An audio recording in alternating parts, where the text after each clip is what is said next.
Hello, welcome everyone. It's OT19, more known as OT9 Ultimate Gamer 19,000, and I'm here today to review to you the Oath of the Ancient Paladin. This is going to be the first Paladin subclass in our review, so let's just get right into it. Now we have the tenets of the Ancient Paladins. Now, if you don't know, Paladins have something called their oaths. These are oaths that every Paladin subclass has, and they all have different virtues you must follow. Some DMs might follow them to truth, others might not care for them, and you may be asking, what if I break this oath? Well, then let's say you succumb to the darker sides of the paladins, which we may get into in another video. But the tenets of the ancients are as reads: kindle the light. Through your acts of mercy, kindness, and forgiveness, kindle the light of hope in the world, beating it back to despair. Shelter the light. Where there is good, beauty, love, and laughter in the world, stand against the wickedness that would swallow it. Where life flourishes, stand against the force that would rather bear in it. Preserve your own light. Delight in song and laughter, in beauty and art. If you follow the light to die in your own heart, you can't preserve it in the world. Be the light. Be glorious beacon for all who live in despair. Let the light of your joy, courage shine forth in all your deeds. Basically, be a goody two shoes. And overly excited, overly happy. And if you're not any of these things, then you might then you might turn into an oathbreaker. So no revenge plot with this paladin. But now let's look at their spells. They got a pretty nice spell list. Speak with animals, ensnaring strike, moonbeam, misty step, plant growth, protection from energy. I've never read that for spell before. Ice storm, commune with nature, tree strike. Overall, I think when it comes to paladins, since they have something that's broken as Divine Smite, their spell list has to have spells I would use aside from Divine Smite, and they got some good ones. I mean, Misty Step, being able to teleport, is really good for a martial character, and it's also a bonus action too, so you still can do some absolute reckoning Divine Smite goodness. Moonbeam, just being able to, if for example, if your like boss is surrounded by players, then setting up a moonbeam, or not even if they're surrounded, if they have a place of movement, setting up a moonbeam and then having your paladin just smite the target. If that guy tries to move away, he will provoke an opportunity attack and probably take an utter smite on top of like whatever other stuff you're doing. So I think moonbeam's a really good spell for paladins. And Ice Storm, it's just a big AoE spell, which every spellcaster needs big AoE, and just being able to just storm down a bunch of cold can be really nice.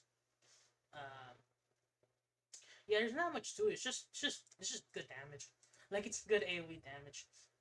Ensnaring strike can also be pretty nice, but again, you know, Divine Smite go burr. But here we have our channel Divinity. We get two. We get Nature's Wrath. Use your channel Divinity to improve primeval forces to ensnare a foe.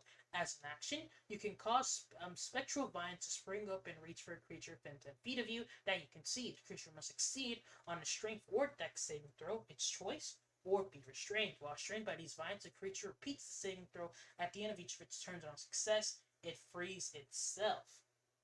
So, I mean, being able to restrain a creature for a dex or a strength saving throw, it's nice. Granted, the fact that they can choose from which saving throw they pick is kind of, a little sucky because, of course, they're going to pick the one they're better at. And also, being an action is, eh. I think there's one paladin subclass that gets Hold Person. I'm pretty sure it does. So, I guess being able to use a Channel Divinity spot instead of like wasting a second level spell slot for a Hold Person is nice. Also, this doesn't take your concentration, so you can have this and Moonbeam up. This spell, this can be. Actually, looking at it, this can be a way for you to kind of like set up your Moonbeam. Like you wrap them up with your Nature's Wrath, and then just place a Moonbeam down, and they can't do anything. They're cooked. Granted, Moonbeam is an action. Yeah, it is an action. But it's still nice. If you're doing the Paladin Sorcerer, you could just quicken Moonbeam and be good. But next, we got Turn the Faithless. You can use your channel divinity to utter ancient words that are painful for Fair and friends to hear. As an action, you present your holy symbol, and each Fair fiend within 30 feet of you that must hear you can make a Wisdom saving throw. Must make it it can't choose not to. Or on a failed save, it is the creature's turned for 1 minute or until it takes damage. Now you may be asking, what is turned? Well, a turned creature must spend its turn trying to move away from you as far as it can. It can't willingly move to a space within 30 feet of you. It also can't take reactions for its action. It can only use the dash action to try to escape from an effect that it prevents it from moving. If there's nowhere to move, the creature can use the dodge action. If the creature's true form is concealed by illusion, shapeshifting, or other effects, it is revealed when turned. Pretty good. I think this is definitely, yeah, this is probably the better one. Now this does make them provoke an opportunity attack because they're taking the dash action. So them just provoking opportunity attacks is pretty nice. And let's say if you're able to get this on a demon lord or like a big orc and they just all run away from you, every single martial around that character that is forced to run away has a chance of hitting off. And if the marshal, and let's just say you have three paladins, all on one guy, and the dude tries to run away, he's getting hit by three divine smites. Because you can smite on any melee attack. So that's, yeah, that's pretty strong. And next we got Aura of Warding. Beginning at 7th level, ancient magic lies so heavily upon you that it forms an eldritch ward. You and friendly creatures within 10 feet of you have resistance to damage from spells. Wow. At level 18, the aura is increased. Make sure to drink water, folks.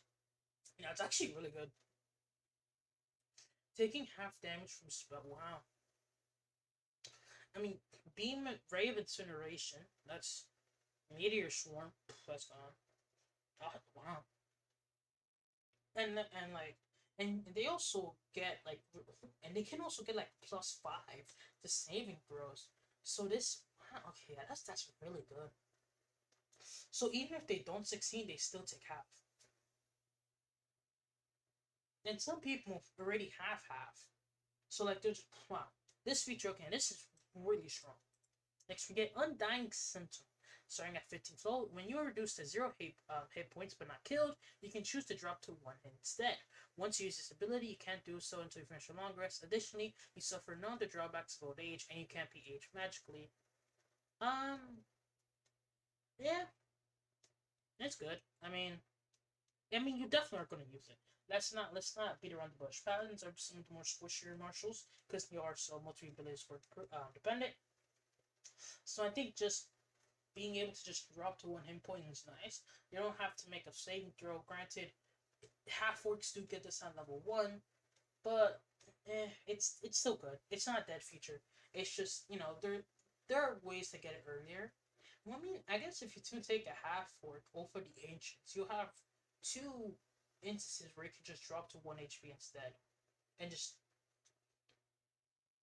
being able to do that twice per long rest is pretty nice. So you know what? This feature it's a little higher. Next, we get Elder Champion. At 20th level, you can assume the form of an ancient force of nature. Taking on the appearance you choose. For example, your skin might turn green or take a bark-like texture. Your hair might become leafy or moss-like, or you might sprout antlers or lion-like mane. Using your action, you undergo a transformation lasts for 1 minute. At the start of each of your turns, you regain 10 hit points, so some passive healing. Wait, hold on. For 1 minute.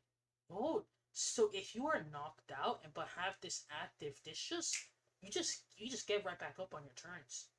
Okay, that's actually good. Whenever you cast a paladin spell as a casting time of 1 action, you can cast it using a bonus action instead. So this allows for bonus action moonbeams. Okay, that's good. Enemy creatures within 10 feet of you have disadvantage on saving throws against paladin spells and channel divinity options. Once you use this feature, you can do so until you finish a long rest. This is good. Yeah, I heavily underrated the Oath of the Ancients Paladin. I did not understand. I did not know what type of power they were. So now let's look at the paladin spell list. See what type of spells you can abuse with that 20th level feature. Let's look here. So we have some 5th level spells. Being it disadvantage on like some banishing smite. Disadvantage on banishing smite. That's Okay, yeah, that's nice. Banishment again, staggering. Wow, blinding, all the smite. Oh, they just spirit shroud disadvantage. Yeah, it's actually nice. Something like disadvantage on zone of truth. This can be massive. If you know you have like a campaign where it's just a lot of yapping, having disadvantage on a zone of truth can be actually massive. Wow, that's okay. That's good. I don't think that's like combo. A lot of people realize, but a disadvantage zone of truth, and also zone of truth is a charisma save throw. Not a lot of people are good at charisma save throws. I can guarantee you that much. It's just and also every single one of your turns, you're gonna be up and running and be able to smite and just overall just do your paladin garbage. And also, yes, if you get knocked out, your moonbeam will go down, but you can just bring it right back up. And you're at 20th level. You have access to 5th level divine smites. So just this is good. Yeah. For what 1 minute's basically a whole fight. I've never seen a fight that lasted longer than 10 turns, unless it was like a really poorly balanced fight on the DM side. Um, yeah, overall this is really strong. I think I'm gonna rank this a 9 out of 10. I'm very surprised. I did not know Deal for the Ancient Paladin was like that. But yeah, that's all for today's video. If you guys did enjoy, make sure to like, comment, subscribe, and that's all for your boy, OT19, signing out. Peace.